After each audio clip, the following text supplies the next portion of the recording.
Meanwhile, President Trump's plans for D.C. police surprised many in the district, including some of the city's leaders. Sources inside the Wilson building and MPD say while Mayor Muriel Bowser and Police Chief Pamela Smith were prepared for an announcement about the National Guard, they didn't know that the president would federalize the police force.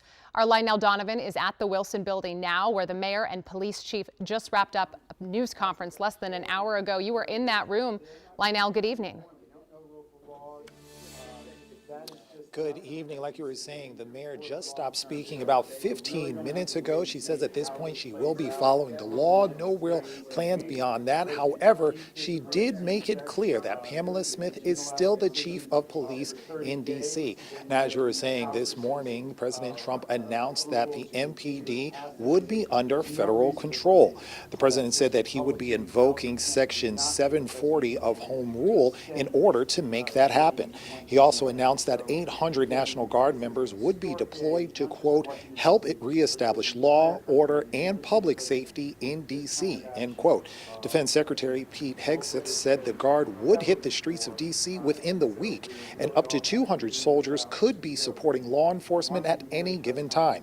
However, it was not made clear where they would be placed or if they would be armed. In response, Mayor Bowser outlined how D.C. is uniquely vulnerable to these kinds of federal actions. My message to residents is this. We know that access to our democracy is tenuous.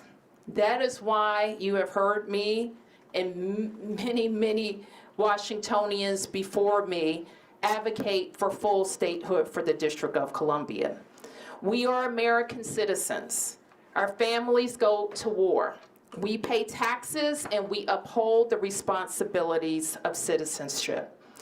And while this action today is unsettling and unprecedented, I can't say that given some of the rhetoric of the past, that we're totally surprised.